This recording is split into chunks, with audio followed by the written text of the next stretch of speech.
So if you're watching this video right now and you want to delve into freelance writing in 2024, then this is the right video for you. There is no better time to delve into this world than now. I'm going to be showing you a fast method. All right, there's several methods, but if you're going to calm down and really do everything well, then you need years of expertise. You need years of experience. If you're like me and you don't have that patience and you just want to start this thing immediately, then I want to show you something that you can do. It's basically 3 to 4 steps that you need to just put together, and boom, you could be landing your first client in no time. So if you're ready for this, then let's get into the video. So we are going to get into the video shortly, but just in case you are seeing this channel for the first time, I talk about freelance writing, I talk about writing in general and how you can monetize your writing career. So if you're interested in content like this, then you definitely want to hit the subscribe button and then turn on your post notifications so that you get notified whenever I put out a new content, which is often. All right, let's get started. The first thing you want to do is find startups. Now, startups usually come in with a lot of money. Companies, businesses, brands that are just starting up, most times they don't really know exactly what they want to do. I mean, they have the entire idea, but they are lacking steps. And so they need people like you. They are going to need maybe writers to help them push their brands online. They're going to need a lot of careers, and they're going to need especially writers. And it's best for them to work with freelancers, all right? So this is where you come in. This is an opportunity that you can benefit from. So the first thing you want to do is look for startups, all right? Startups would usually have a very small employee basis within between 11 to 50 employees, and usually they are maybe less than 5 years old. This is like the best category for you to find. All right, so how can you find these startups? You can use LinkedIn, you can use Google search. All right, you can also use Trustpilot. You can just go online and search for startups in the particular niche that you want to write for. All right, now if you're not sure of the niche that you want to write for, that's not the problem. You can, when you browse, all right, when you browse through the available startups, you'll actually find the ones that resonate with you, the ones that you feel like you have some sort of drive toward, and this is the right niche for you to enter. Okay, and also as a beginner, it's not necessary that you niche down. All right, you can just try out different things and see the ones that work, the one that works best for you. All right, so you can just find different startups in different niches and see how it goes. And then as you work, you find out that, oh, I am more inclined to this particular niche. And then you can now start niching down and focus on this particular industry. All right, so step number one, find a startup in any industry. If you have an industry that you think you are more inclined to, then that's okay. But if you do not, then that's still okay. Just find a startup. That is the first step. And I've shown you how you can do this. You can go on LinkedIn and search for startup companies. And how you'd identify them is that they usually have a small employee base between 11 to 50 employees, and usually their founding date is not more than 5 years before. All right, so you can check on LinkedIn, you can check Google, you can search on Google, you can check Trustpilot, the category section, and you'd find a lot of startups there. Now that you have found a startup, what's the next thing to do? The next thing you want to do is check their website. All right, you want to go to their website and check, do they have a blog section? Now, if they have a blog section, you want to now start doing some in-depth research. I call this smart researching. All right, you want to find out uh, how often is their blog section updated? Do they regularly update their blog section, or is it something that they do once in a while? You also want to ask questions like, is it just one person writing their blogs? Do they have regular names on their blogs, or is it just one writer? Now, if you find out that it's just one person writing their blog, you want to see how frequent is this blog from this person, because it might be a huge workload on the person. All right, so if you find out that this person might be struggling to keep up with the needs of the blog, then you can come in. Right, that's where you can come in and say, oh, I'd like to ease your workload. I see that you only have someone writing your blog. I'd like to join the person.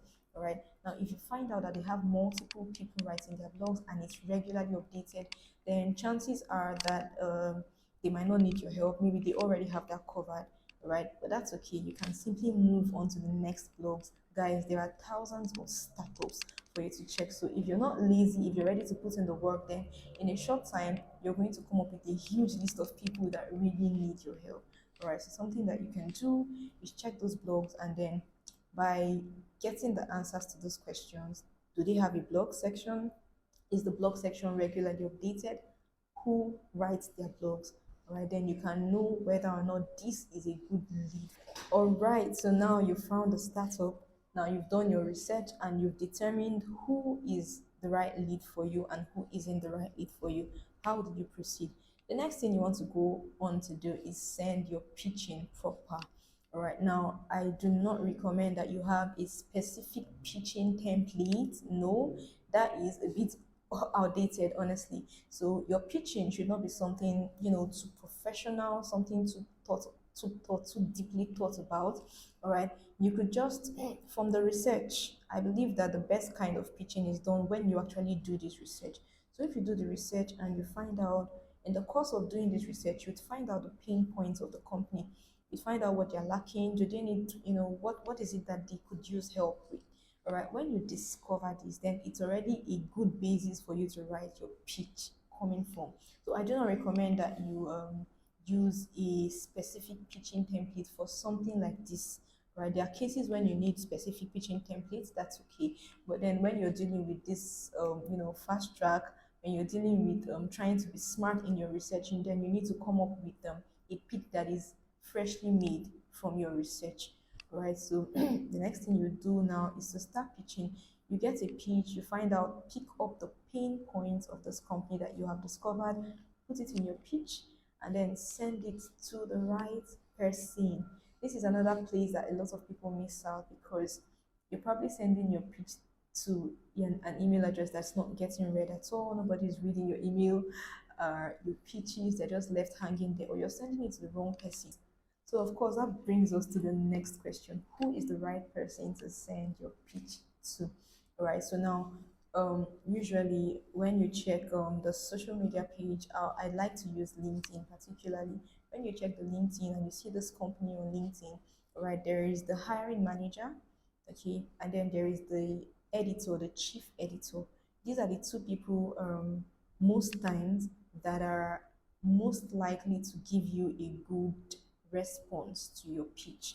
All right, these people are kind of in the right place. So even if they're not the ones to make the decision, they can lead you to who would make the decision. If you say something right, they usually have some sort of authority in the company. They are in a good position to make decisions. All right, so even if they do not, they can't choose to hire you, they can lead you to someone who could hire you. All right, so once you have if you are doing LinkedIn like I do, like I prefer to do, you can send a connection, a sweet connection first. It's usually not advisable to start with the pitching. Just get them to connect with you, and when they do, you can now send in your pitch after striking a little conversation with them. So now you have these three things covered. You found the startup, you've done your research, you've checked their websites and their blogs, and you've seen what you want to see. You've seen a pain point, something that you can solve, and then you've reached out to the right person. Now, what do you do next? Final thing you need to do is wait, all right? Because you've done your own part, you've done it right. So the next thing you can do is wait. While you wait, it's important that you do this to as many people as you can, because the chances of your rejection are still there. Trust me. No matter how good you are, no matter how good your pitch is, there are still people that will reject you because you're not a writer for everyone. All right. So something that you want to do is make it consistent. If you make it consistent, if you send out 50 pitches and you get 5 yeses and 45 no's, well, that's a good thing. All right. So make it as consistent as you are. You can work around a challenge. You can organize a personal challenge, a personal plan that you work with, maybe weekly or monthly, and then run with this consistent. Oh yeah, I'm going to be starting up a challenge for a number of days with my email family, my email subscribers. All right, so together we are going to do this pitching thing. We are going to reach out and we are going to hold ourselves accountable via email. It's only exclusive to my email subscribers. So if you want to join that, and you need to subscribe to my email, I'm going to leave the link in the description box so you can get subscribed and join us ASAP so you don't miss out on that challenge. Okay, so in case you can't work alone, maybe you can't handle the pressure on your own, or you need some sort of support, then yes, we're all going to be doing this together. So that's it, guys. This is like a simple method. It is fast, it's simple. All you need to do is focus. If you focus on the method, then it's going to be very easy for you to get it started. So all you need to do is focus. Thank you for staying till this time, and I will see you in my next video, which is pretty soon. Bye.